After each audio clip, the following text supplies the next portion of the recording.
Mhm. I guess I'll just introduce myself for those who aren't initiated. My name is Roger Andrews. I am, as Thurben mentioned, an artist as well as an investor. Although it seems like nowadays it's investor slash artist, because it's like I spend so much time and energy in that realm. But as far as how I got my start, I'll go to the art part because I've been doing that way longer. I'm one of those kids, I like to say this all the time, I'm one of those kids in every class that is the artist, the one who draws or paints, or, even when you're like in kindergarten or first grade, there's always a kid who's really nice with the crayons. That was me back in the day. And I just was one of those kids that like the teachers identified and my fellow classmates identified like what I was drawing, which by the way, at the time was like sort of like these, comic book cartoon character things. They tended to come out looking like what I intended them to be. So if I wanted to draw Spider-Man, it tended to come out looking like Spider-Man. So I think people started realizing, this kid's got something there. And so what I would do is like classic, again, kid who can draw, I would finish my math assignment or my little English composition, and I flip the page over to the blank side and I start sketching Iron Man and the Hulk and Batman and all that stuff when I was a kid. And if you fast forward through like, I went to a vocational art school. I went to an art school that it was college level and it was accredited, but it was solely dedicated to artists having careers in commercial art. So basically, instead of being a starving artist in the street, we actually were, they trained us essentially to find careers in art. And so I was always kind of like business minded as it related to being an entrepreneur, like from a very, very early age.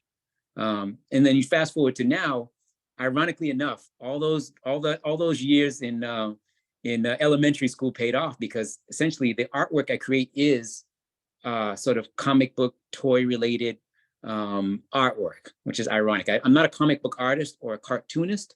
However, I do a lot of art for toy and game companies like Hasbro. And so I'm also fond of saying this, like if you ever go to like Target or Walmart, or I don't even know if Toys R Us even exist anymore. But if you go down the toy aisle, oftentimes you'll see some of the artwork that I've either worked on directly or contributed to in the form of packaging art, or in some cases, some of the game design, gameplay, and some of the figure creation. So the little action figures and stuff, I actually work on some of that stuff as well. And how I switched that into the investing world is I've been freelancing. When I graduated art school in the late 90s, I actually got a job at an advertising agency. And so I was working as kind of an advertising guy. I was like kind of like a staff artist. And over a period of time, I started realizing whenever they would have an enormous pitch, like they were pitching to a client for new business, they would bring in other artists to kind of support the staff. And when they did, these freelance artists would come in, they would work for a day or two or a night or two. They would probably make like 3 or 4 times what I was making as a staff artist, and they were out of there, And so, like, meanwhile, I'm commuting like an hour and a half every day from my hometown to Boston. By the way, I'm from Boston, so I didn't mention that earlier. Or should I say from Massachusetts, just south of Boston. And so an eureka light bulb moment went off. I was like, well, I'm sitting side by side with these folks in the trenches, drawing, doing all the stuff, and they get to come in and make 3 times what I make in like a portion of the time. It was a no-brainer. So I chose to go freelance. I quit that job and went freelance. And ever since then, I've just been building a career in illustration and in graphic design. So I have my own business. I've had my own business since 1998 as an artist. So I've been at it for a little while, Thurben. The year I was born. That's funny. There you go. See? Right? That's awesome. It must have been you. You must have been the inspiration. I was like, somewhere in the universe, there's inspiration. I got to take this solo. I got to go solo, Yeah. But all right. So tie it back to the investing side of it. After freelancing for a period of time, and I was doing very, very well at it.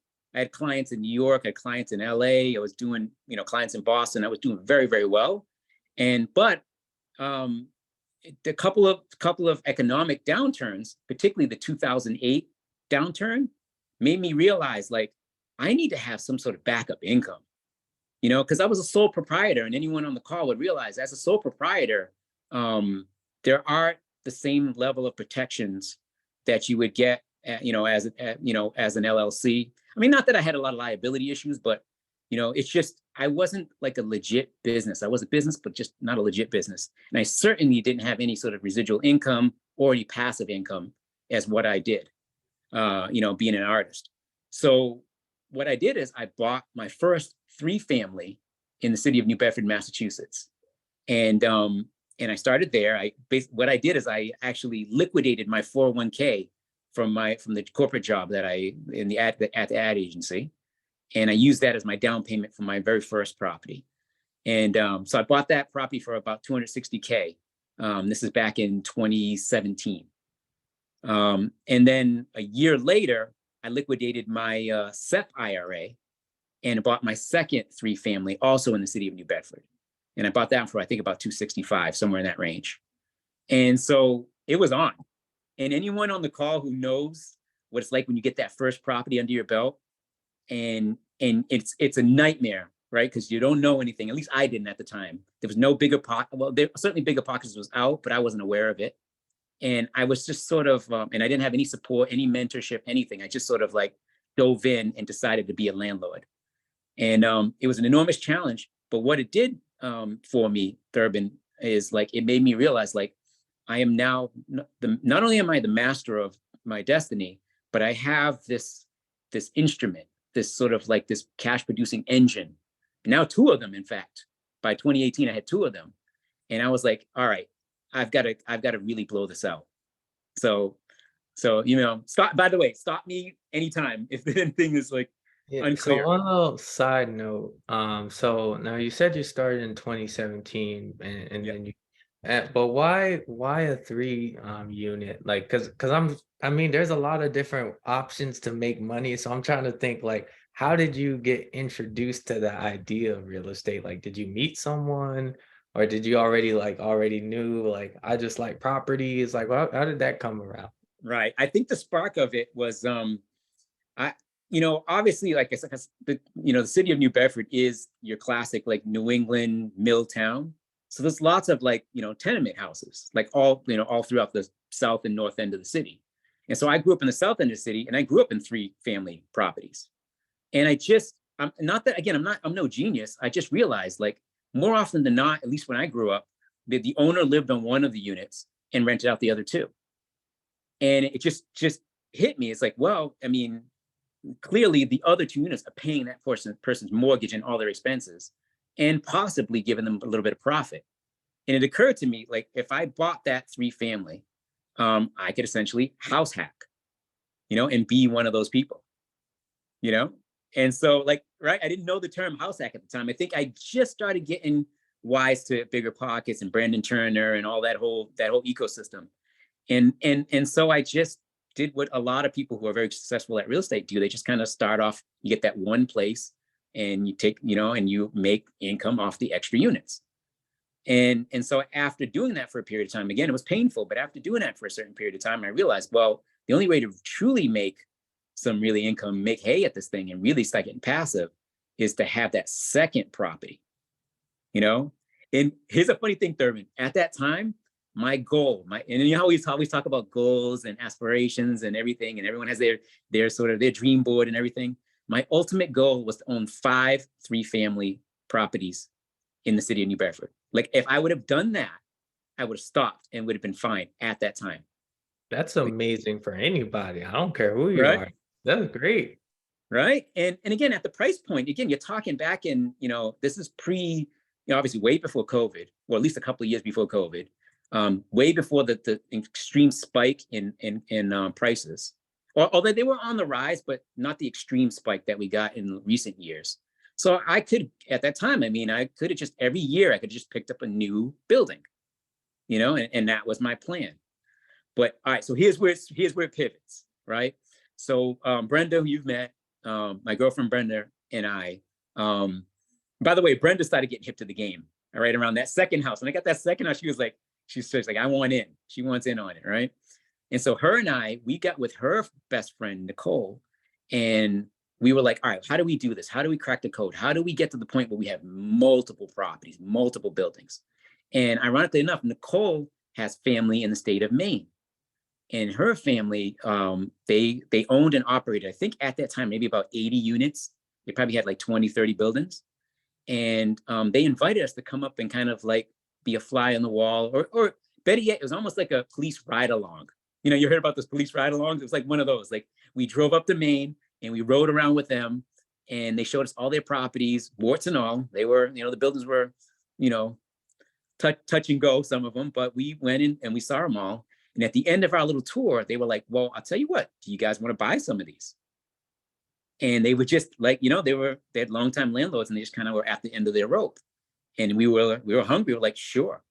So the three of us formed an LLC, bringing back around together, called R&B Properties, Roger, Nicole, Brenda Properties.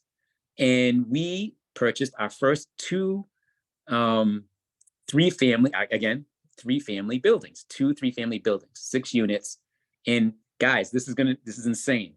We paid $75,000 each. So a total of $150,000 for 6 units.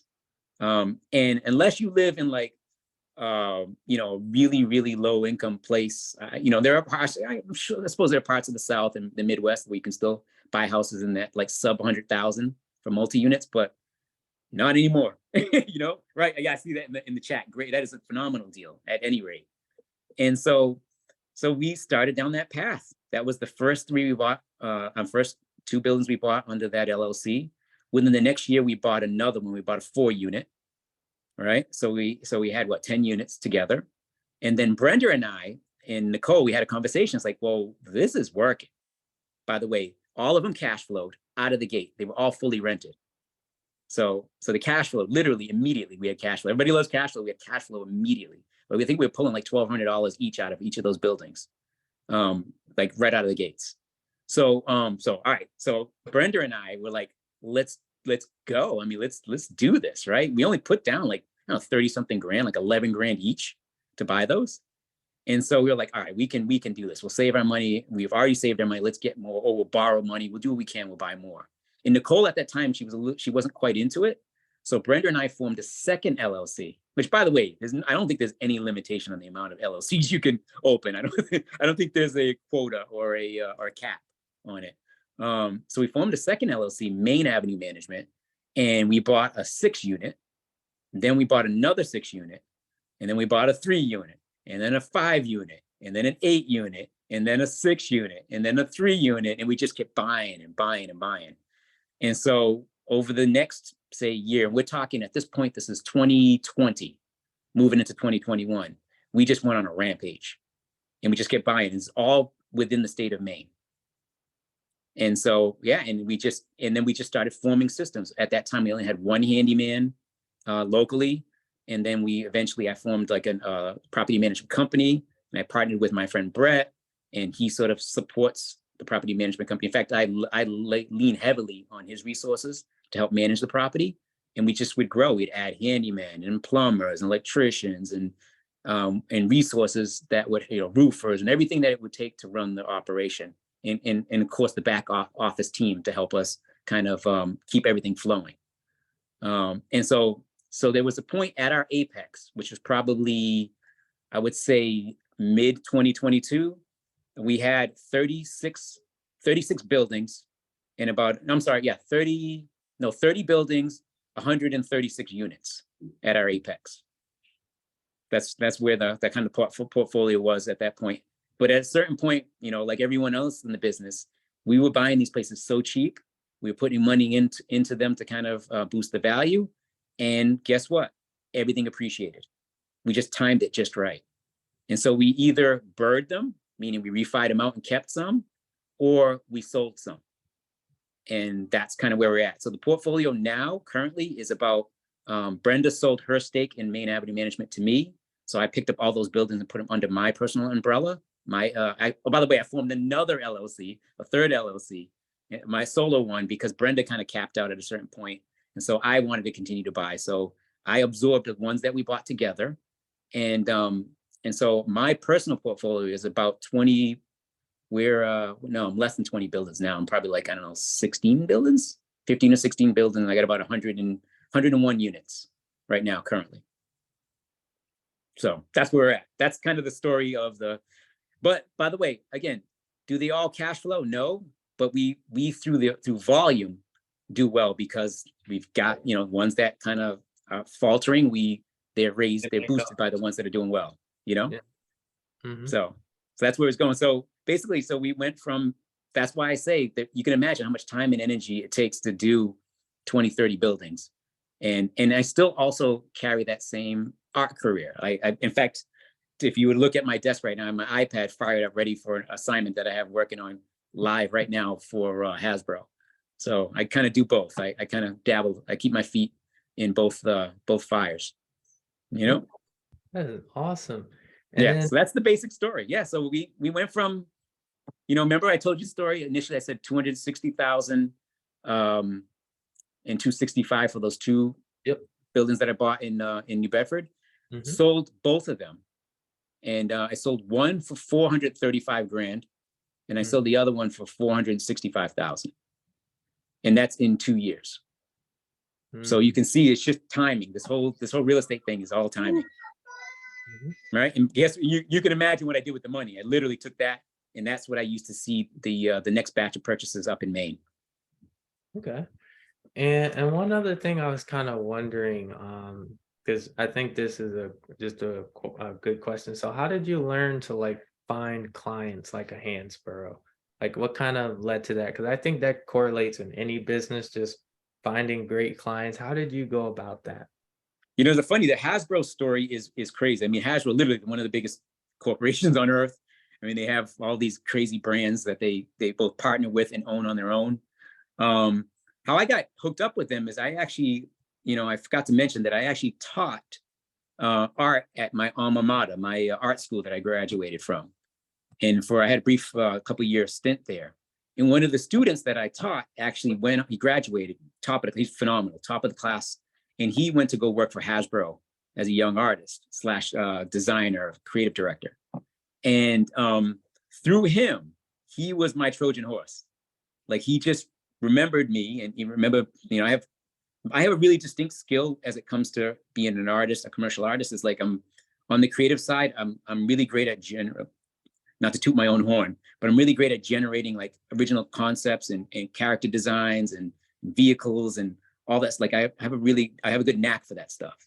And he needed me for a project, and he brought me into Hasbro.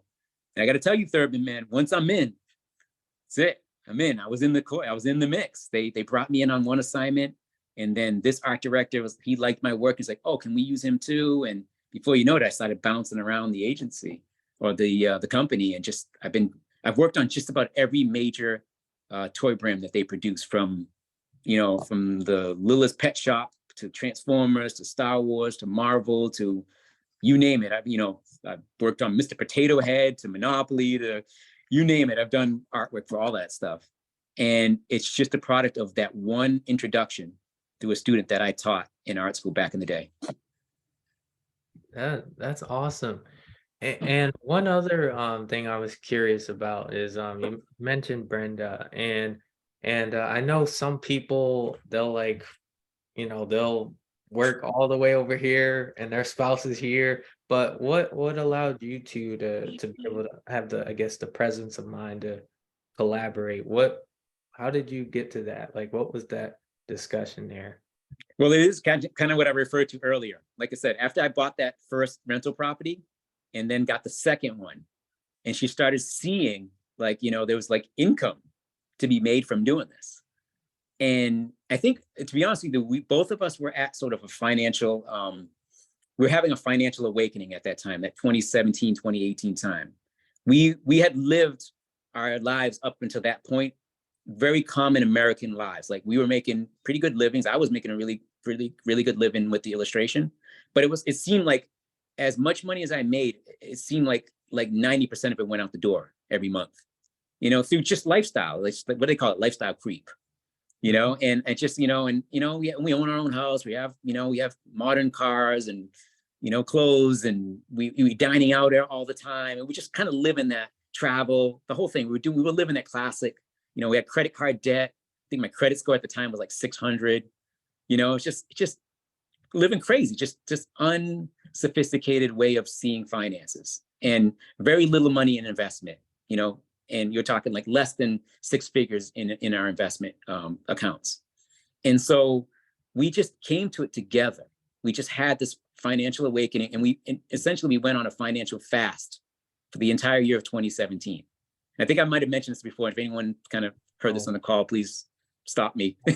But we went on a financial fast. We just literally, we shut off all our subscriptions. We stopped eating out. We cut out all extra spending. And we went from being, pretty, stable, but just like on the razor's edge, to having reserves enough that we can invest with. That was the key. And, we turned all that money that was going out the door into money that we could use to invest. And then as everyone knows, if you're an investor and you hit the right investment, every dollar you put into it comes back to you, who knows how many fold, depending on the investment. You can come back pretty substantial, or even if it's a little trickle, it's better than money either sitting in the bank or losing it every month. And so that's what started to happen. So she had that awakening. We were on the same page, the two of us. And we kind of, and even as we formed the decision to keep buying rental properties, we had the realization that like every rental property we buy, it's better than buying a new car, because a new car depreciates, the rental property appreciates, and it provides cash flow if it's running right. And so we just were like, why on earth would we ever stop doing this? And the additional pivot that Brenda made is like, again, I mentioned that she sold out her stake in the Main Avenue Management stuff to my personal LLC, but she parlayed the money from that transaction, which by the way was all bank money, because we did it all within our same bank. So they essentially used the equity for me to buy out her side, and whatever excess money she had from it, the buyout money, she used that to launch her Airbnb purchases. So just in the last, year and a half, maybe even, about a year and a half, she's picked up 7 rental Airbnb properties, most of them down south, most of them, in Georgia and in South Carolina. And so so she parlayed it into so she's really awesome at the design and maintenance and the organization and the systems of running these Airbnbs. And she does gangbusters on some of them. So, you know what I mean? So it's it's very easy. You ask some couples, they're not on the same page. I think we were on the same page in that Brenda, her motivation obviously was to quit her 9-to-5, and she was able to essentially retire, at age, I'm not gonna put her age out there, but but she was able to retire last year. Like, she's done. She doesn't need to work ever again because she is now an investor. That's her career. That's awesome. So that's the game. Yeah. And then Josh, do you have any questions? And how'd you go about raising the capital when you went and bought more property, or did you individually save for every property? Because in my head, I'm like, there's ways to, raise it, or you can get it that way, or, Right, I hear you. And something that's almost like the number one question that everyone has who wants to grow in real estate is the capital raising side of it.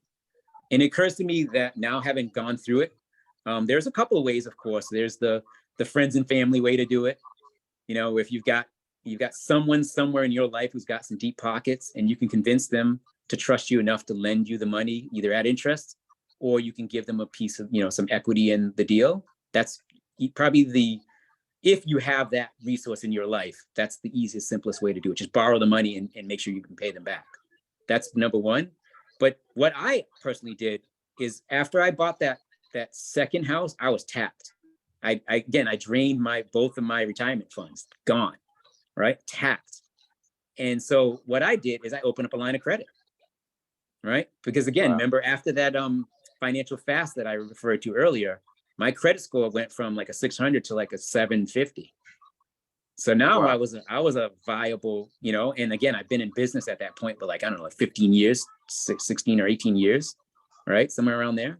And so I've got established business. I had personal credit, and I just opened up a credit line. And my first credit line was 25 grand from KeyBank. I called them up. I went to one bank, I went to Santander Bank, and they denied me. And while I was in the parking lot upset, I was like, let me call KeyBank. I called KeyBank. They gave me a $25,000 line of credit on the phone right then and there. And that $25,000 is what I used to launch my next purchase, which ironically enough was with Brenda when we picked up the 6 unit and then the 3 unit after that, and then the next 6 unit. Nice. And then I opened up more lines of credit in order to purchase.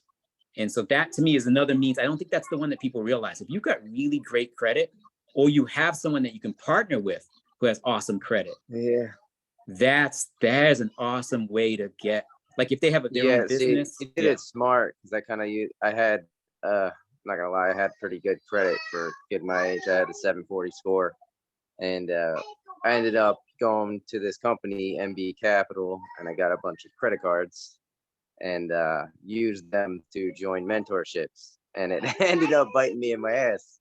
I should have used, it should have got lines of credit, or I should have waited a little longer so I can build some business credit, Right. But, but no one knows anyways, it. I met great people. No one knows it, right? Until you either do it or someone tells you. There's no one knows just like how to handle credit and how to secure business lines of credit. My personal credit, like I only have maybe like $125,000 of available credit for personal, but I probably got down near $1 million, pretty close to $1 million, maybe at least 850 grand on my business, at least. And once I can open up credit. I can open up credit on my EIN, my business line of credit now moving forward. But I don't. So now you can keep buying real estate. Yeah. Man. That's the move. That's what you got to do. And listen, but again, it's just again, you just have to either be told. Hopefully, I would assume those mentors, like all that money you spent on education, they would have told you, would have given you some good guidance. Yeah, honestly, I did. I was trying to wholesale. Wholesaling became a true headache for me. I was seeing people have more success being an agent than being a wholesaler. There's some successful wholesalers out there, but it takes you got to be on the phone, dude. This year I probably called, I don't know, it was like 100 people a day for a while, and getting no answers. It was foreclosures, and I was like, man, I was like really pushing for it, but now I'm more focused on finding a deal and raising money for it. Yes. Because that I'm able to do. I'm able to get proof of funds from through Alchemist Nation and stuff. So I just putting in offers to them, and getting the proof of funds from them, and then if it's accepted, then I'll go about raising the capital. Right. Yeah. And again, like I said, lines of credit, awesome source. If again but that deal better support whatever that line of credit you're pulling. Whatever that deal is, it has to make more than enough money to cover the cost of that debt service. That's the key element. That's the one thing that people have to really bear in mind. It takes an extreme level of discipline to use credit to leverage your investments. Like you have to make sure your numbers pencil out. Yeah, make sure you're paying that back. Yeah. It's essential. Yeah, that the income from that property, with some contingency, with some vacancy contingency in place and some reserves, you would make darn sure it can support that debt. That's the number one thing. Otherwise, don't do it. Otherwise, you're better off waiting until you can secure it in some other means, whether it be through friends, family, or strangers even, For sure. I ended up, like I said, it bit me in the butt. So I started the contracting business, and that kind of started paying me slowly.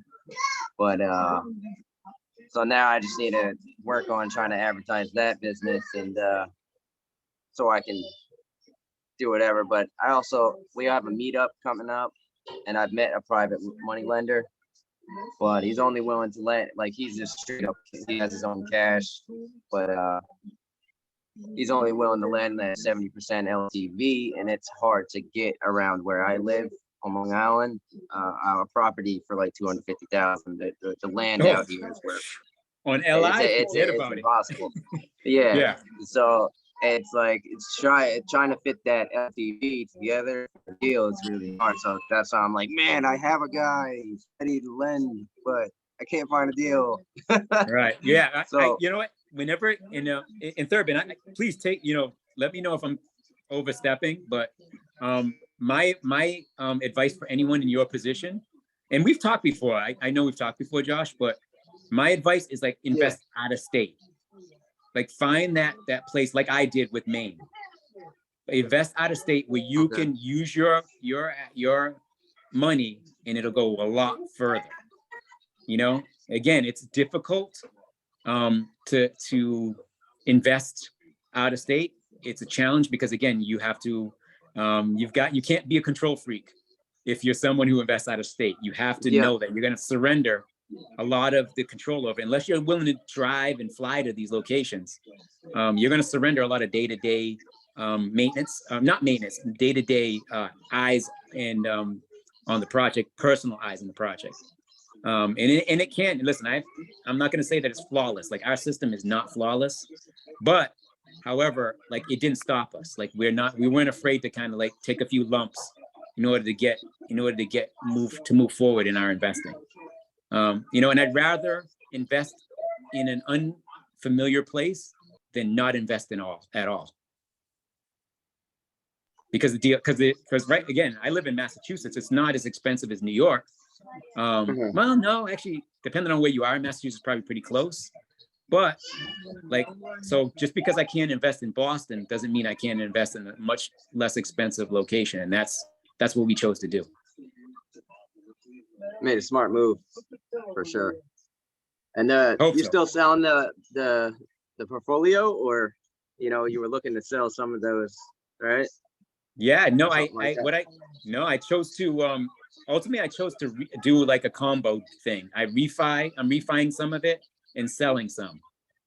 Okay, I think it's going to be wise over the next, like with the economic circumstances being what they are, I think it's going to be wise for me to have, like, to really stabilize like a smaller number of my portfolio, kind of sell off some of the ones that are lower performing, or maybe not necessarily lower performing, but ones that I can get a lot of equity now out of. In other words, I think it's Walter that maybe mentioned it, like if you can get 5 years worth of equity in one day by selling a property, just sell it. Use that equity for something else. And so I've got several buildings in my portfolio that just by selling them, I'm going to get what I would have gotten cash flow in, like literally at one closing, and because it's Maine in particular area that I invest in, it's not this incredibly high appreciation rate. So, you know what I mean? So it's not necessarily worth it for me personally to hang on to it, even though I know I'm going to kick myself down the road for selling them. But if I can buy new places that perform at a higher rate in better neighborhoods, then I'm going to have the appreciation and the cash flow using the same money from the buildings that I already own, or from the sale of the places that I own. So I'm being strategic about it. And then the ones that I refi, I'm pulling that cash out to use to invest in the buildings. Do you have any 4 units available? In fact, I do. We got one on the market. We just put on the market. Livermore Falls, Maine, 8587 Church Street. Literally just went on the market. Okay. That was a 280 grand for an 8 unit. I'm sorry, a 4 unit. Think about that. 280,000 for a 4 unit in 2023. It's crazy. I'll give you Yeah, my you can look at right. I mean, you can go on Zillow, Redfin right now. You can look it up. 8587 Church Street. It's two houses on the same lot. One's a 3-family.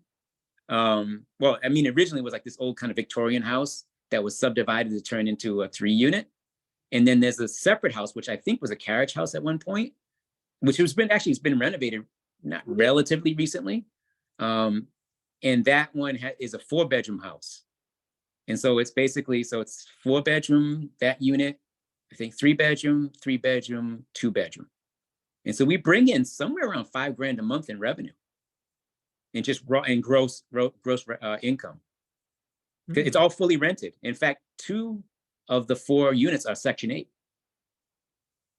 So it's an awesome deal it's just Nicole, our third partner, she wants to sell. So we're like, all right, well, I mean, partner, if she wants to sell. I mean, I personally, I like to keep it, but it's one of those situations like, you know, you got a partnership. You work together with your partners. You accommodate your partners. Yeah, because I've been trying to find a 4 unit to purchase. Because I have my mentor willing to sponsor a deal for me, and she'll do Awesome. 100% financing. So as long as I can cash flow to cover the debt service, I'm good. No, I think that one. All right. So here's the thing. We just refied it, right? In fact, I almost don't want to give you what we paid for it. It'd make you crazy. It would make you crazy. I'm not even going to mention what we paid for it, but we just refied it. So we pulled a little bit of cash out because we put some money into the place. We had it fully lead abated. Then we did we put a new regulator or something on the boiler. We redid the sewer line. And the place is not flawless. It's kind of an old building, but it's fully rented, you know, and it's not modern. It's not new. It's just, but it is what it is. It's one of these places where it is what it is. A lower income thing, you know, obviously got 2 Section 8 tenants in it, so it's relatively low income people living in there. But you got 2 of the rents basically pay all of the bills. So the other 2 rents are your profit margin. Okay. So I'd be willing to bet. I don't know what it would cost you at 280 to that plus your outside debt service, but I'd be willing to bet you'd probably cash flow, you know, at the very least $100 a door. That would be my guess. Okay. Yeah, somewhere in that range. I mean, presumably, I'd have to run the numbers. No worries. Yeah, because she's willing, like I said, because I put in an offer on like a 700 grand offer, so that's well within the price range. I'm good. Yeah, shoot, you could do 2 of those. I'll sell you. Matter of fact, I'll find another one. I'll sell you another one. I'll sell you one of my 6 units, and then you'll really be in the mix. You have 10 units and 2 deals under the 700 grand mark. Awesome. Hey, listen, Josh, we're making deals. See how easy it is? Yeah, I like that. That's how it works, Awesome. man. Yeah, man. It's like, again, if Long Island's too expensive, Jersey, you know, other parts of New York is, you know, northern Jersey or other parts of New York is too expensive. You just find someplace somewhere else. So that's how you do. Yeah. You know, and we can help out with the management side of it. That's the good part. We got resources, at least in our properties. But of course, anywhere you invest, it could be Maryland, it could be Georgia, it could be Florida, whatever. You know, there's quality management everywhere. You just got to find them. Yeah. You know. Yep. They got Roger Andrews' company too. Yeah, there you go. Well, listen, I think we got deep. You know, it's a funny thing, guys. Like, and I know this is maybe not part of the topic. I know you're kind of trying to figure out what I do, but the management part is, to be honest with you, and because you're a contractor, you'll know this. It's the actual like nuts and bolts of dealing with a building is the most challenging part.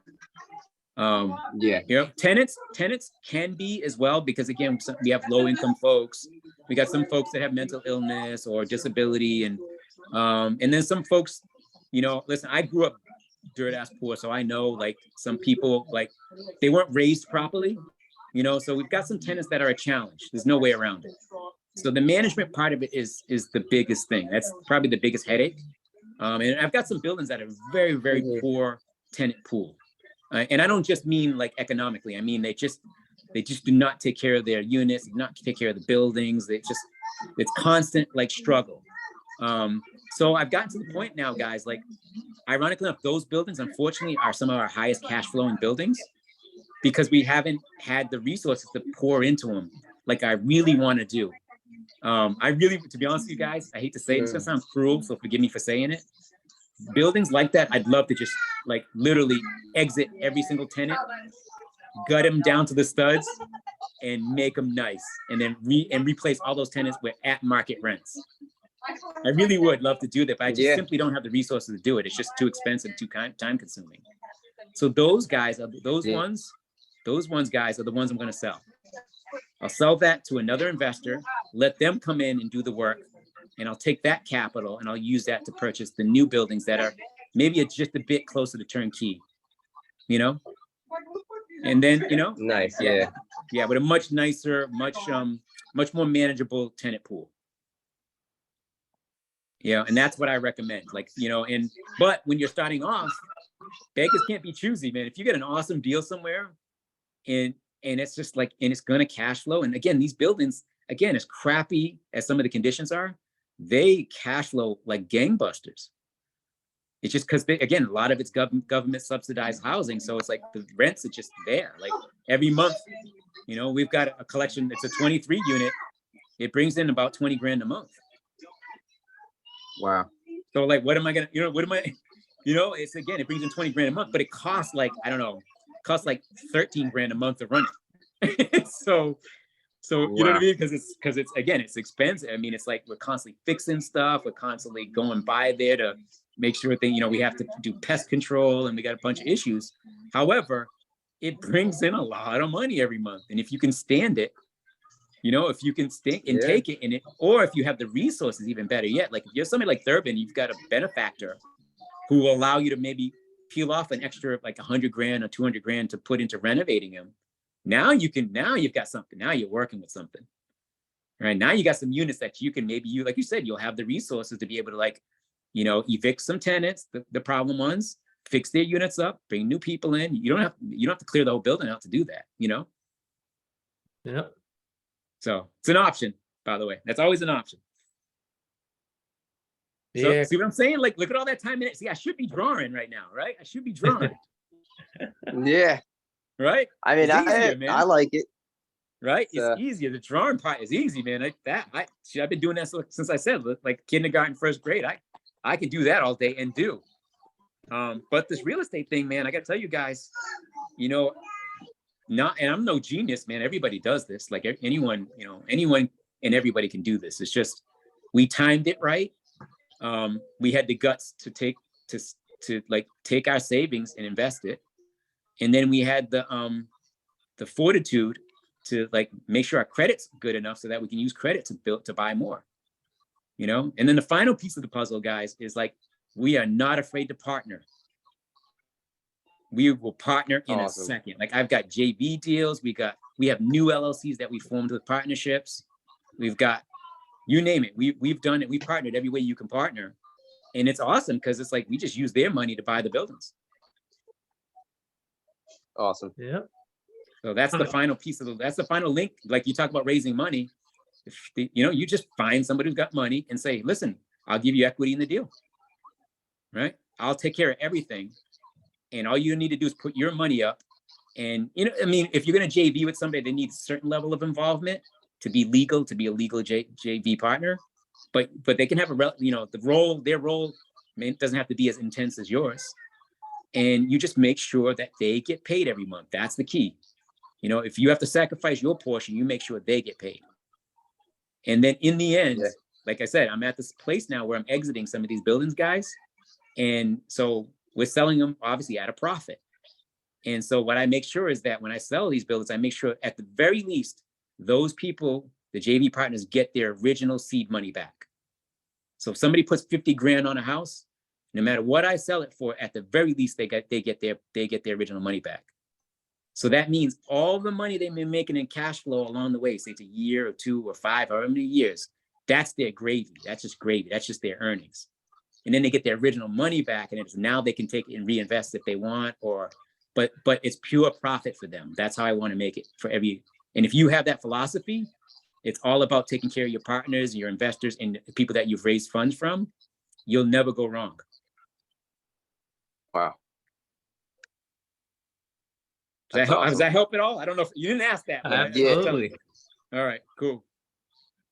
Yeah, and one other thing I was curious about, because you said you've been in business for about 15, 16 years, right?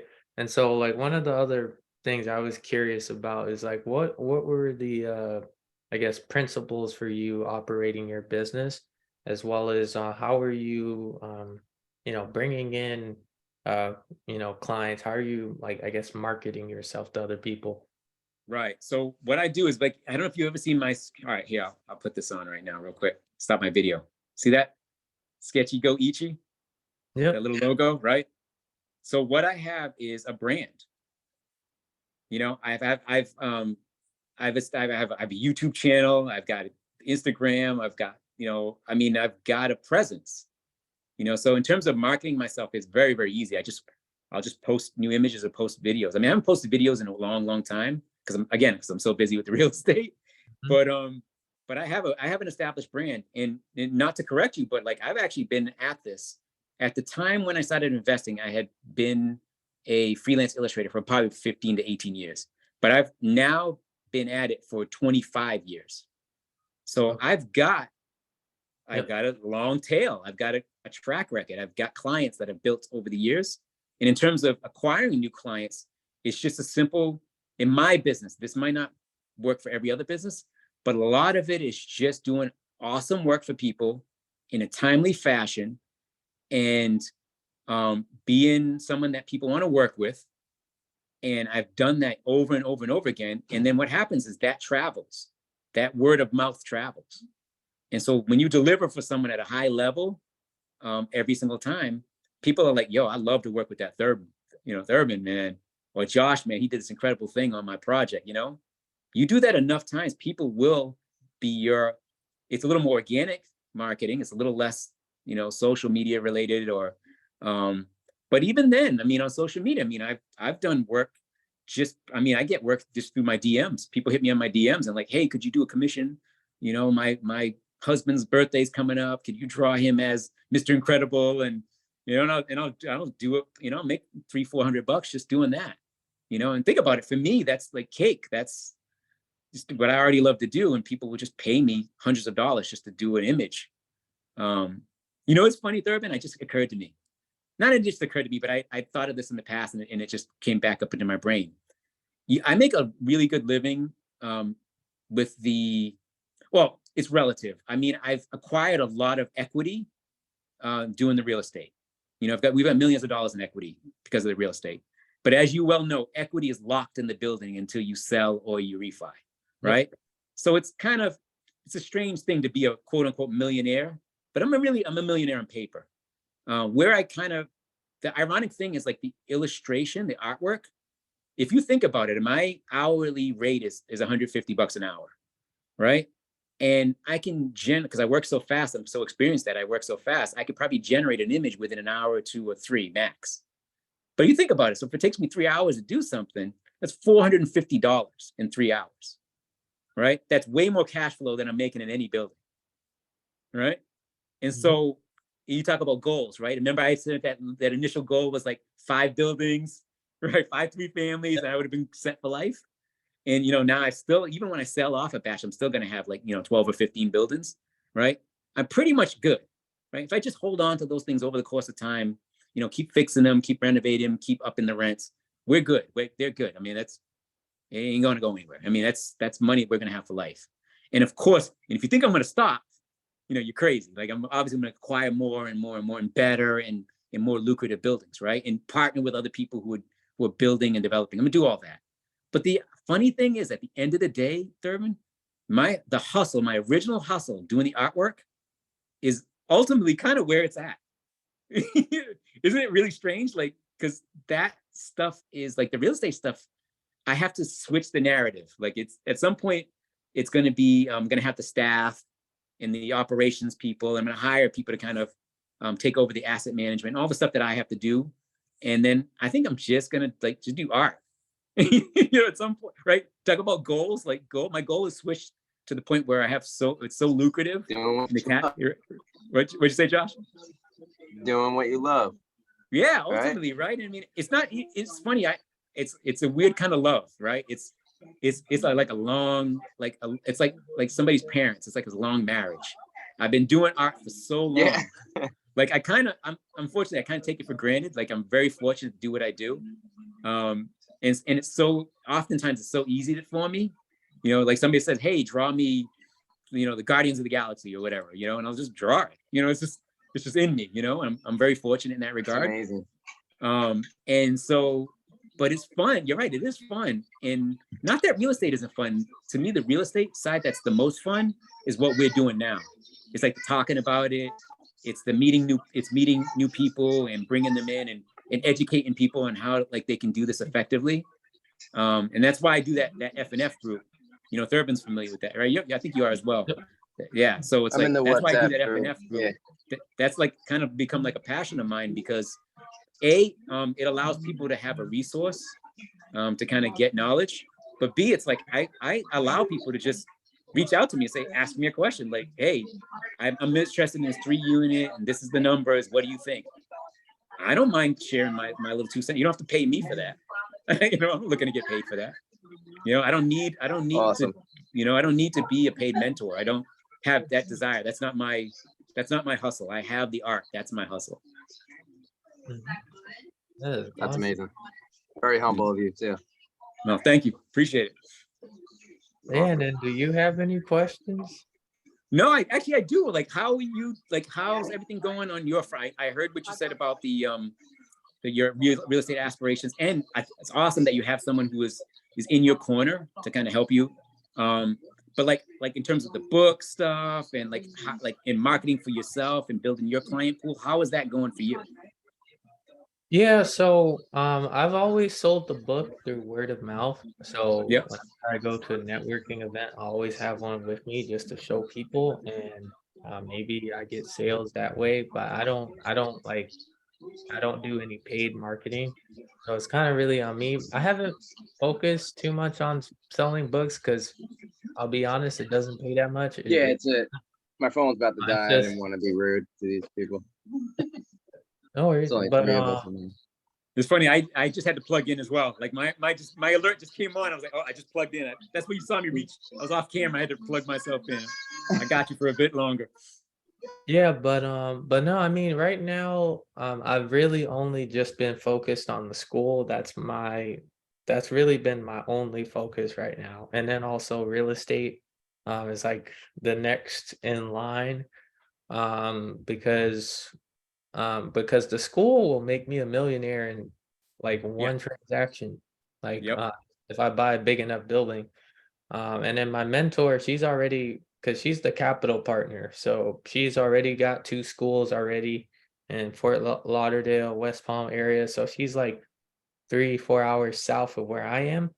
And so, and I've built a relationship with her over the last year.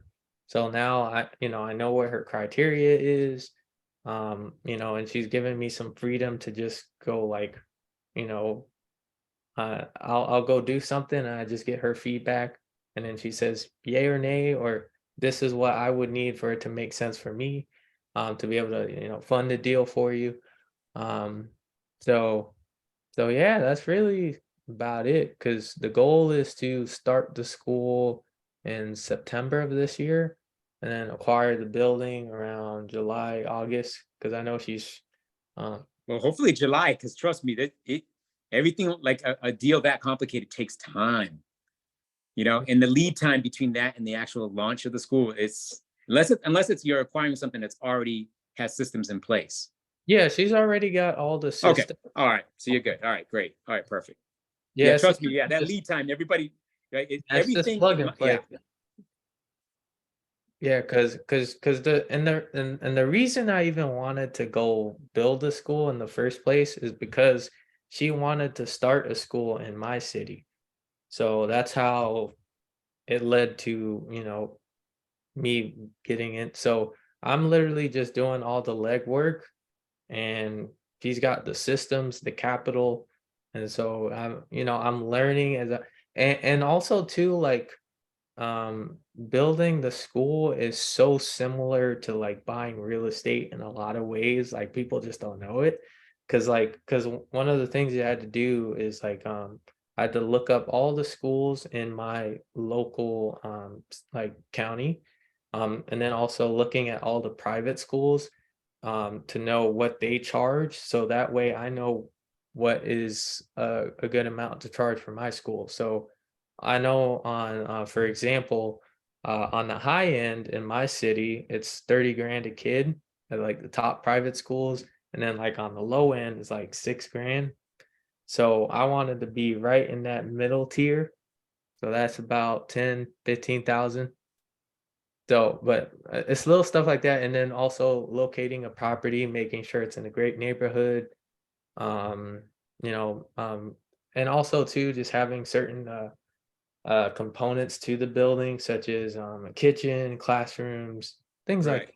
Yeah, there must be regulatory stuff too. You have to, like, there's got to be a checklist in order to launch and run a school. You have to have a certain legal checklist, right? That you have to have that well, that's criteria. what she's for. She's She handles all I that. don't have to Good. All think right. about all that. Yeah, that's good. That's good. And then too, even the way she because the way she runs her school is so counterintuitive. And then also what we're doing is we're gonna be um teaching kids like the focal point of the school is gonna be teaching kids entrepreneurship. So K through 12 will be teaching them all the stuff that kids really should learn about the world, like how to buy real estate, stocks, checkbooks, Right. How to as well as, acquire and manage credit.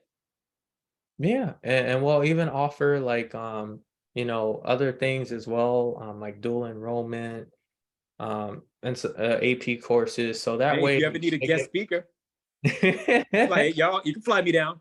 I'll come down to Florida. I don't care. I got you. I got you, man. And then I'll bring the artwork. That usually gets them every time. And bring the artwork. That's what gets them. yep. And really and then too, There like you I've go. done the math for me, like for me to become a millionaire, because I'll be a millionaire on paper just by buying the building. But if I want like cash flow, I would have to have 100 students to hit that target.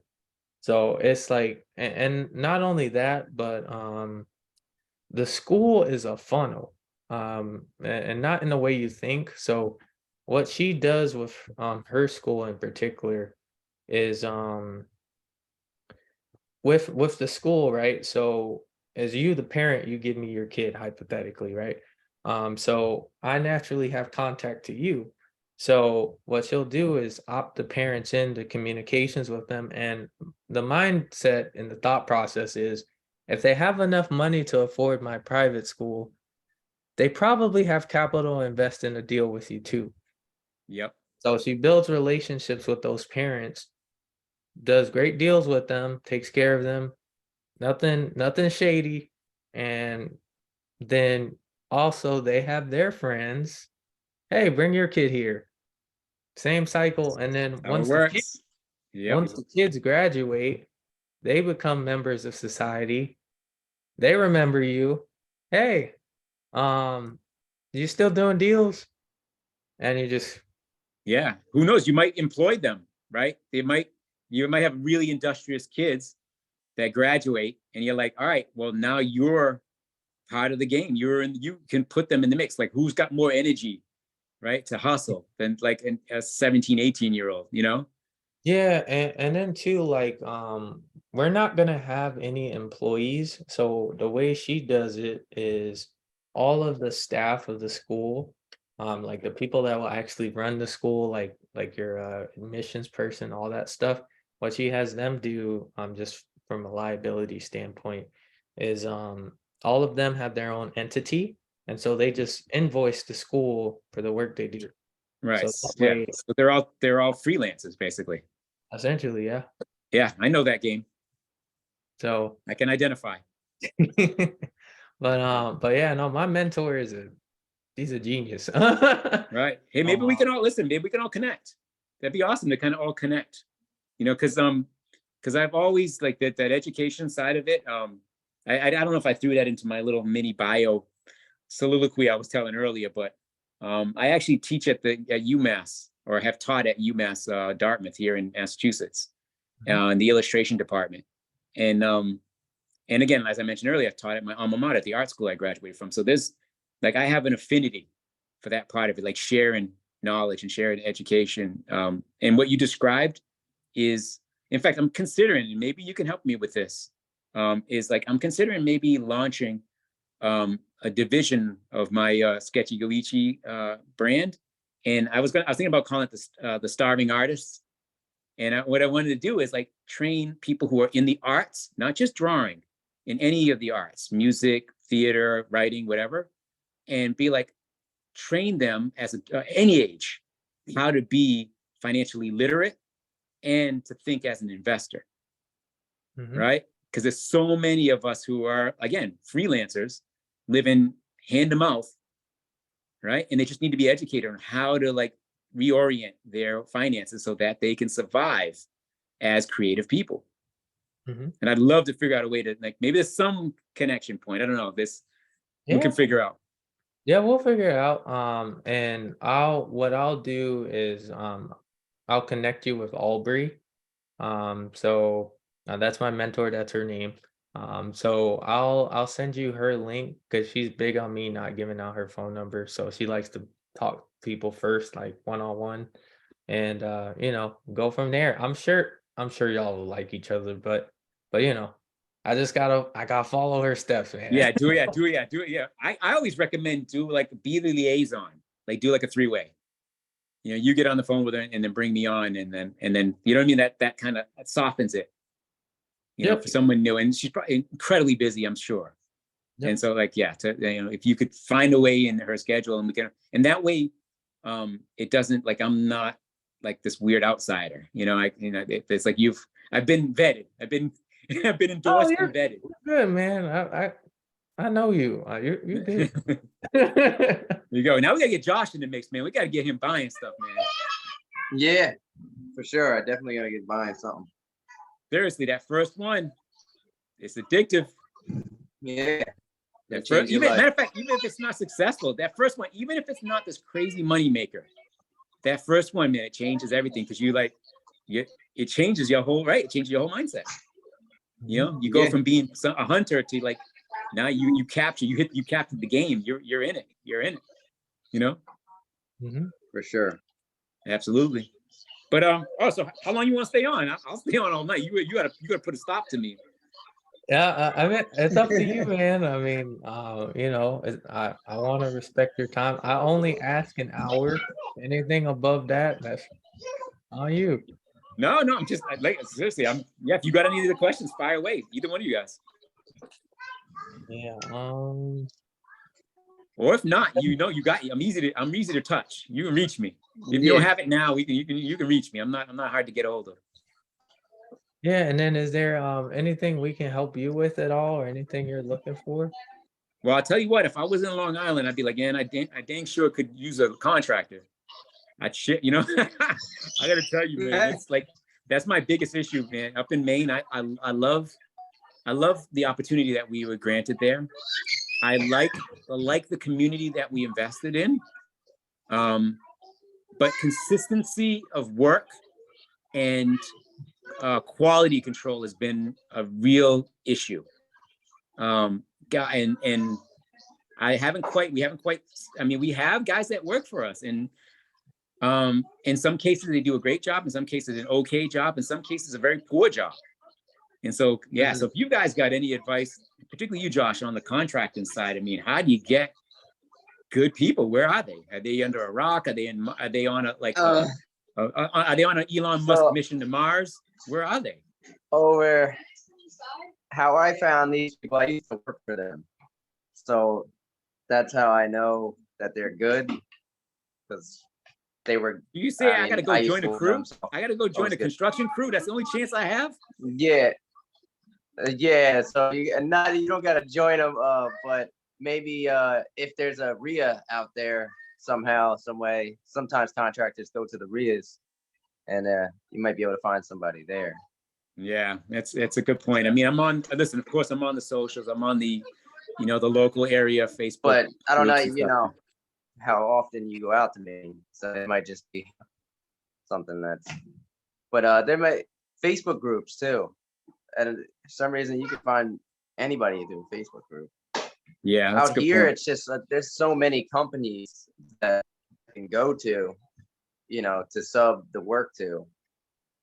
And there's just too many are out here. But you from the reviews on Google, I do like a whole internet research on the company, make sure that they're good. But I'm using this company, Cruz Brothers Construction, right now that I partnered up with. They've done some new builds, and I worked for them. They're pretty good. I have some pictures I'm going to put on the website soon from the bathroom kitchen renovation, but expensive. Just for that, it was like just a bathroom and kitchen renovation was 60 grand. I was like, oh man, I have like, it's crazy. You know And it what? made me, I was like, what? You know what the funny thing about it, Because right? like, you know, I get the numbers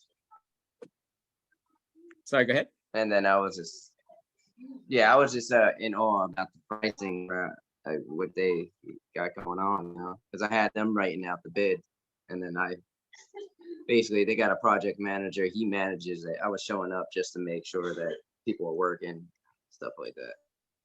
Yeah, I mean, well, I think that might be what I need. I need somebody like to literally to make sure people are, not that they're working. I mean, the jobs are getting done. It's a challenge. But here's the thing, though.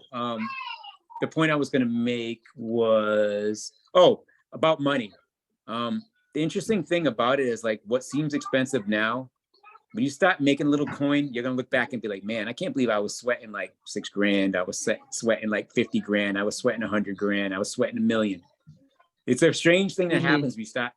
When the money starts coming in, like what is painful in the now is going to seem funny in the future. You're going to look back, you know, if this conversation is recorded, you're going to look back in like 5 years. It's like, can you believe I was sweating like X amount of dollars back in 2023?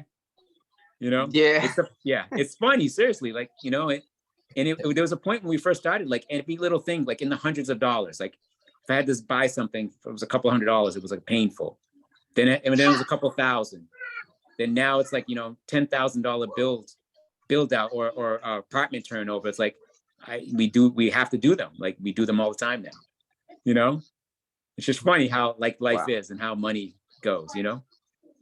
Yeah, Sure. I think too, it's just like once you get used to spending large amounts of money too, your brain like kind of shifts.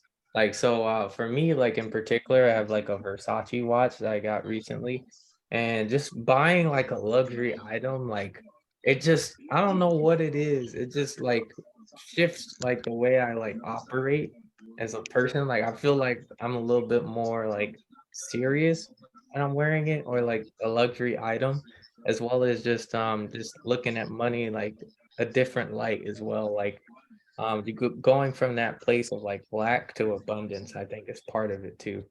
Right. And what I think is the most effective way to get to that place of abundance is to acquire cash producing assets. Right. It could be anything. Right. We just chose real estate. Or in your case, like, you know, with the school or whatever, or starting a business. But you have to acquire things that produce income. Otherwise, you can't. That one Versace watch will be the only one you'll ever have. You know what I mean? I don't want that to be the case. Yeah, no, You know I what I'm got saying? you. Yeah. Yeah, like you have to have something that like will support you, be able to afford that and to afford 10 more if you wanted to, plus allow you to buy more. Here's the ultimate, guys, and this is one thing I've noticed in the last couple of years. It's the interesting thing about real estate in particular. I'll just use that as an example because it's the one that is the most relevant. Is we've gotten to the point now where we've bought cash producing assets, meaning assets that have acquired a certain amount of equity through appreciation, right? Now I'm selling those using the appreciation dollars to buy something that is going to appreciate it greater, making more money. So in other words, I'm recycling the same dollars, but it's not money that I created or generated. Yes, sure, I invested money through renovation, but the equity is something that is used to buy more property, which produces more equity. Cash producing begets more cash production. And I want to get to a point, and I'm sure we all do, when likely for me, I think it's 2024. I think this 2023 is a year of stabilization. For me, 2024 is the Versace watch era for me. Like I won't buy anything that's luxury until my properties are paying for it. You know, my car, I have a Jeep. I bought a new Wrangler. My property's paid for it. My rent that I pay for the mortgage, my income from artwork pays for that. You know what I mean? My anything that we buy, any trip that we go on is generally a business trip. The rental income pays for that. My tenants pay for my trips. See what I mean? Yep. And so that's the point you have to get to. That's the mindset, in my opinion, is the most sustainable when you adopt that investor mindset. Like I won't buy I could, Thurben, right now go to the dealership and pick up a, I don't know, $150,000 Lotus, or buy Tesla or something. I could do it. I literally right now with my current income, I have the right amount of credit, the right amount of money in the bank. I could do it right now, but I'd rather use the funds from the rental income to do that. Mm-hmm. You know what I'm saying? See what I'm saying? I don't use my savings to buy anything. Literally, and Brenda and I, we refuse to buy property unless it's going to make money. And have we made poor decisions? Of course, right? We have. I mean, it's impossible not to get, but you buy enough houses, eventually you're going to get one that's going to get you, right? And it's natural. But in the end, everything we buy appreciates in value. And if we're patient enough, we can pay out our investors, make a little coin ourselves, and use that coin, the winnings, to go acquire more property that's going to produce more winnings. Mm-hmm. Then we'll spend the money. And I'm curious, is there like a income number or like a net worth number in which you decide, all right, I'm at this point now, I can start buying all the extra stuff versus I don't know, some people have different philosophies. So like my mentor, for example, I know this is how she lives her life is she has a job, but that's because she chooses to work there. She doesn't need it by any means, but what she always does is she'll make about 5 grand in her like W-2, and then she'll probably live off of like 2 to 3 grand, and then the other 2 grand she invests like every like clockwork. And then all of her like investments, businesses, she's big on taking cash flow and then just investing it, like always. Like that's just her thing. She doesn't buy any of this extra stuff. She usually, if she does have something nice, it's because it was like a gift to her from somebody. And then some people I know, they're like, at this amount of income, I can start buying stuff. I don't know. What do you think is like? There's probably a hybrid of it. There's probably some hybrid of those two approaches. I think it's what I referred to just now. It's like I don't have a set number. There's not like, well, if once I make, I don't know, $1 million a month in free cash flow, then I'll start spending like crazy. I don't have that number in mind. Yes, would I like to have $1 million in free cash flow? Great. But what would likely happen when I arrive, like I noticed how I said when I arrive at that number, is I'll probably reinvest like 900,000 of it. Mm-hmm. Right? If I'm making $1 million per month in free cash flow, total net cash flow, I'm reinvesting 900K of that. That still leaves me 100K a month. If you can't live well on 100K a month, I don't know who you are. Right? Seriously. There's no scenario, like I don't need a dozen houses. I don't need a house in Aspen. I don't need a house, I could have like 2 or 3 houses in the country, probably one in a warm weather climate, maybe one up here in the Northeast and maybe one out West, or maybe a third or fourth, maybe in the Caribbean or something like that. And I'd be happy. Like that's, and I know I could accomplish that with 100K of free cash flow every month after using $900,000 to reinvest. Because don't forget the returns off of 900K per month, right? Which, by the way, the return off of that, what I'm going to do, reinvest that. Mm-hmm. And so you know what I mean? So I think I'm a hybrid. Like, yes, I mean, I'd love, like Brenda and I, we've been talking like, I'm sorry, go ahead, Josh. That was gangster. Yeah, and so here's the thing about it, right? Brenda and I, like, we were just joking between us, like, we should get a sports car. Like we were like, you know what I mean? She drives a Mercedes, I drive the Jeep. Our daughter, our 20-year-old daughter drives a Lexus. I mean, like we have a good, like, the quote unquote stuff. We got the stuff. All of our cars are like, mine, I brought mine brand new, but hers is used. The other 2 cars are used. So we're not like extravagant. And we were just talking to ourselves, like, we got the Jeep, we can go to the beach, we can take the top off and do that. Let's get a sports car, right? Just for like, I don't know what it's going to be. I don't know if it's a Porsche, I don't know what it's going to be, but let's get a point. I don't know, whatever.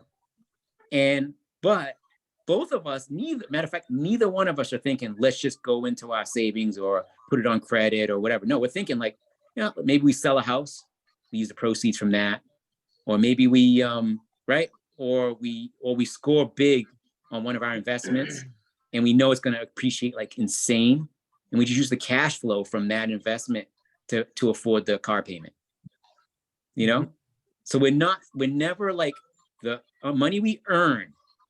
Like for me, for example, for the money that I earn in doing the illustration, that doesn't go into play things. That doesn't go in. That's just, I use some of it for the office rent. I use some of it to pay credit card. Like, you know what I mean? It's just lifestyle stuff. Like the money I make from illustration is life stuff.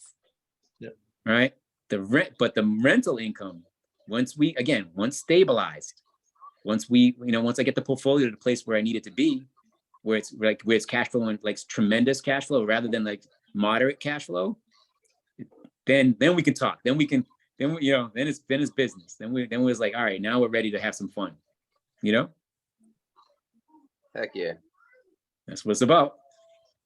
That's awesome. Yeah, man.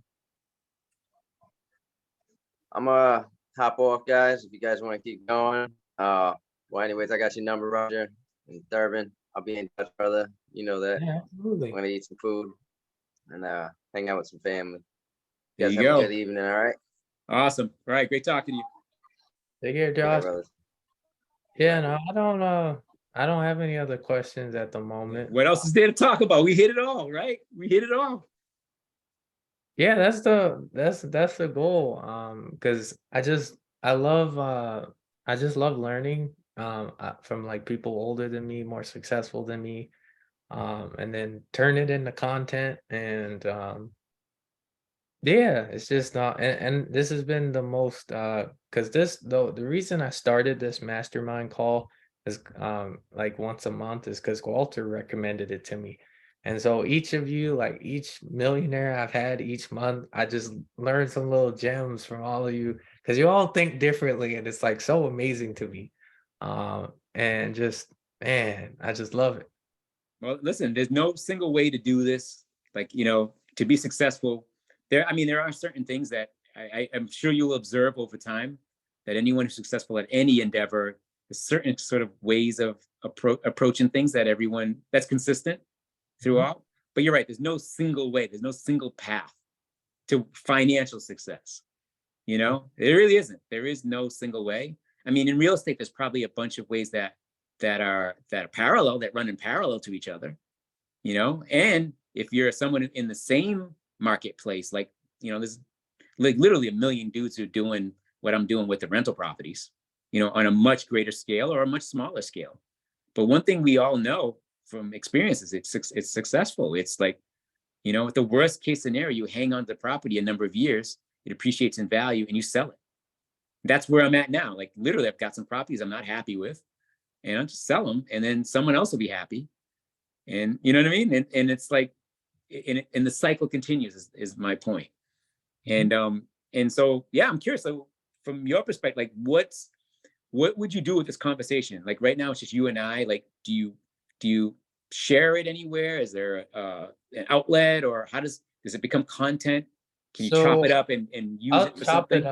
I chop it up and put it on my Facebook and YouTube. Okay. So some on Instagram too. What I'm thinking to do is put the long form content out on YouTube as well, because I've kept all of the recordings from each call. Because originally I was charging to do these calls, but the people that joined initially all just fell off, and so I'm just like, but at the same time, I still want to do it because it's like it's still a value, and it's beneficial to people to to learn from. So I'm at the point now where I'm just like, I'm gonna just do it for free and just focus on adding value to people with the content really. And I don't know what I'm gonna turn it into because I got some really interesting people lined up for the next 4 months. So What? More interesting than me? What? Yeah, next month, I have Tyler Devereaux. I can invite you to all these calls if you want. But next month I have Tyler Devereaux. He owns 4,000 units.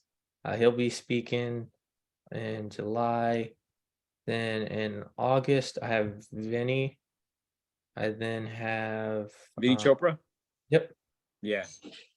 But Then listen, for all of it though, like for everyone you have, you got to market that. You got to get the word out mhm. big time. Like if you're gonna have Vinny, you're gonna have someone from 4,000. You got to seriously, like your energy. If I'm you, like if And I lined up, like I haven't even thought of reaching out to like Vinny. Vinny would probably come on if like, you know, how I had the FNF calls.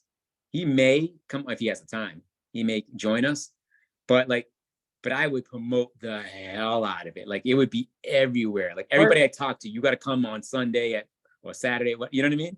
So part if of I'm it you, that would be the one thing I would suggest, man. Promote the hell out of it. part of it too is with it being smaller, with not too many people on it, is that you can dig a little bit deeper with the speakers as well, and then everybody gets all their questions answered. Because I only started with 4 people Yep. besides,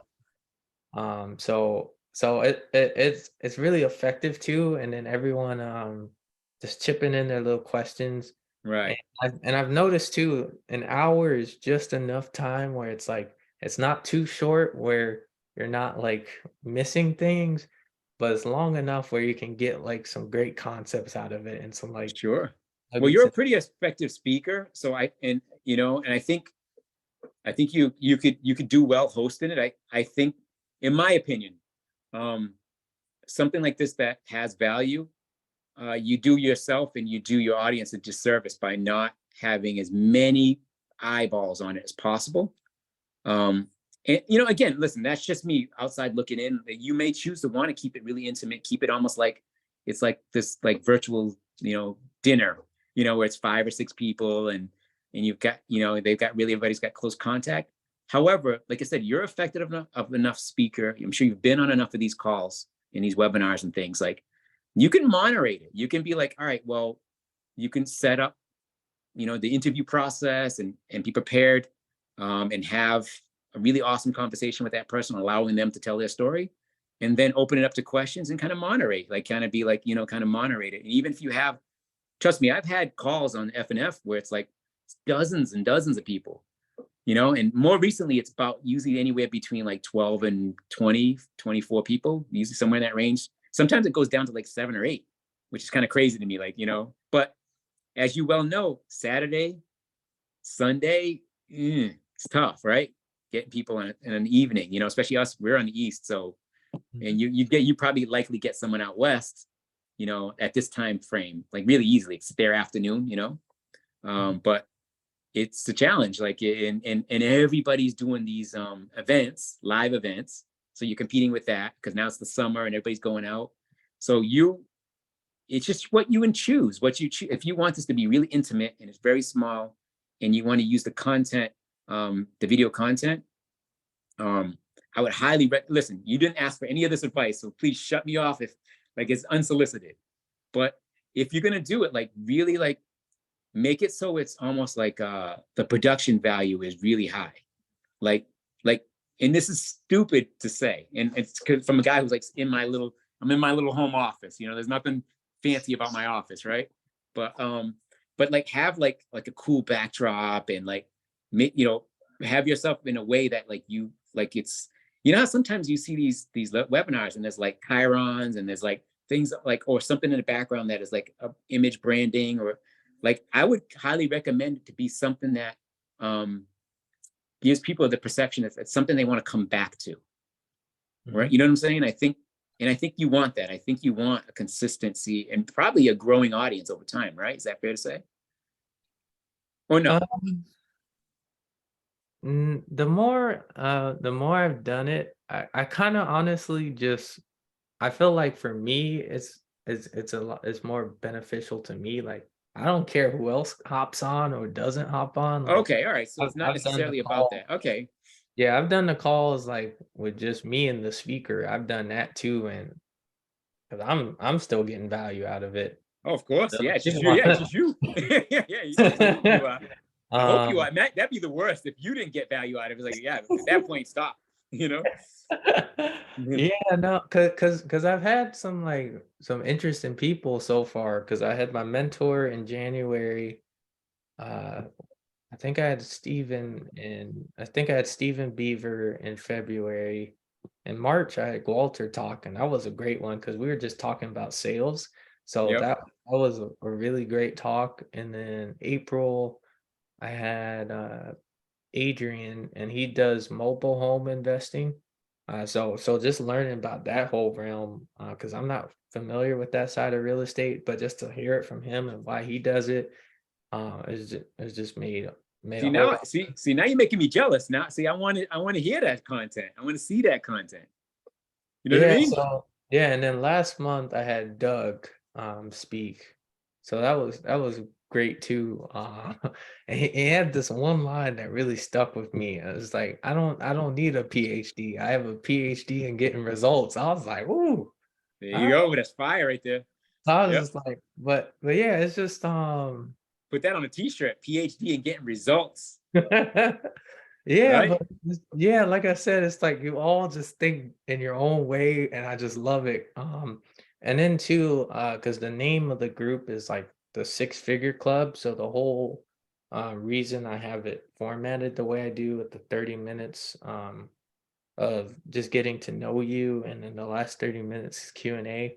Because the goal of it when I made it initially is I want to have actionable advice someone could take to go create their first six figures. Because from there it's just scaling to $1 million at that point.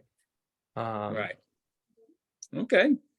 so Well, that's yeah. good. All right. So yeah, I mean, it sounds to me like it's like you have all the makings of something that could be beneficial for people who are new to the game, you know, Mhm. who maybe don't have their first rental property or their first mobile home or their first whatever.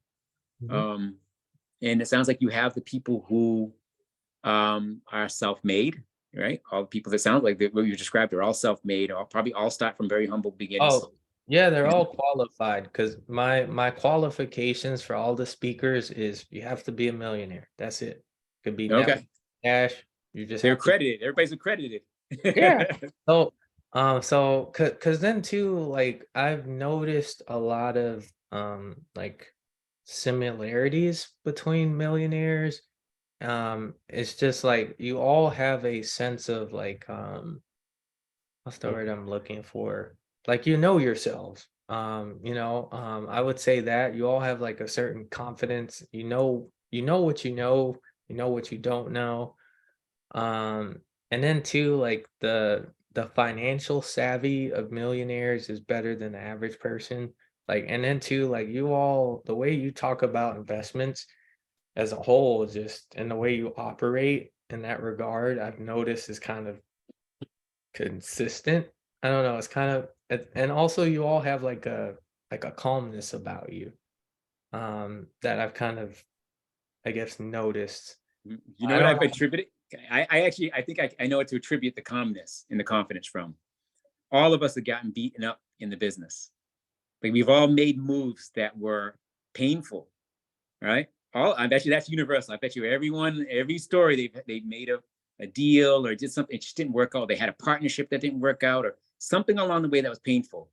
And when you survive it, when you get on the other side of it, and you realize, you know what, I'm still alive, right? I still have all my faculties intact, and I'm successful as despite that. It gives you a certain level of confidence because you tried it, failed on that one thing. It didn't knock you out completely. It didn't kill you. You just move on, right? And that's, I think all of us probably share that trait. And there's another trait I think people, and I like how I'm looping myself in with all these other people. I'm just kind of like a low grade guy. I'm just kind of like, just kind of entering the game. But one thing I've also noticed about all the people that are really successful is they're doers, right? They're doers. Like, it's like, I have an idea for something, or someone pitched me on something. I'm going to make it happen and do it. They take it all the way across the finish line. That's successful people. That's the universal trait that I've observed just by watching how other people move and watching videos and all that, and having conversations with folks. They Mhm. all do. It's not talk. It's not, oh, I have this idea for something. No, they do. They execute. That's Mhm. universal. That is the universal key to success.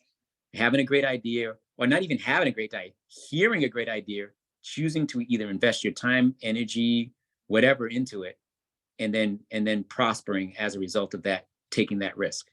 That's Mhm. it.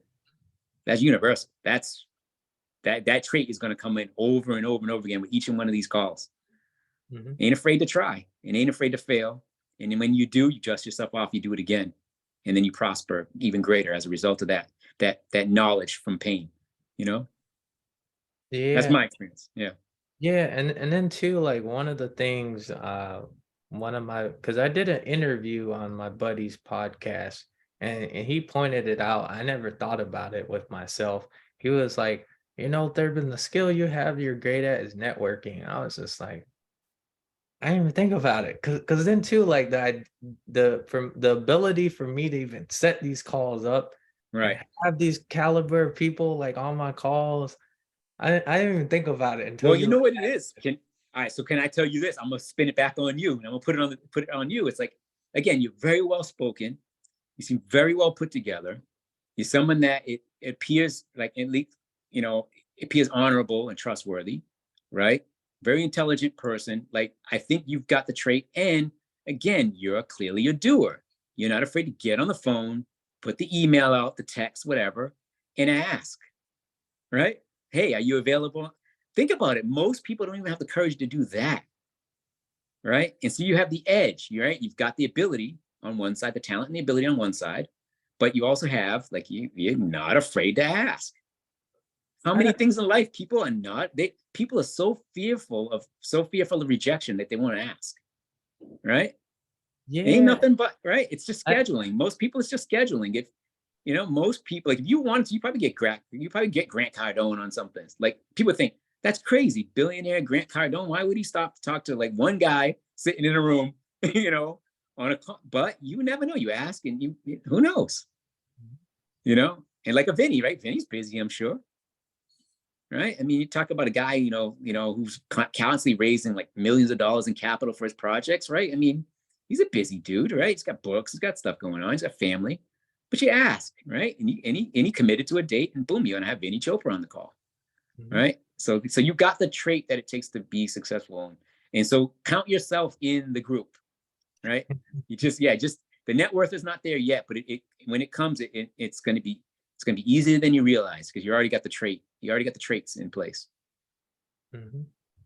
Yeah. Yeah, I don't think I mean, me personally though, I don't think I'm that talented. I just think it's just like, and then too, like asking these people to do it, like it doesn't sound like people. I feel like a lot of people see millionaires as like just holier than God and everything. No. Like for some of them, and like to me, I just understand like you're human, like you're a person, you got family, you got things you like to do, things you don't like to do, like you're a person like anybody else. So like I had one person in particular, like the guy I'm speaking with next month.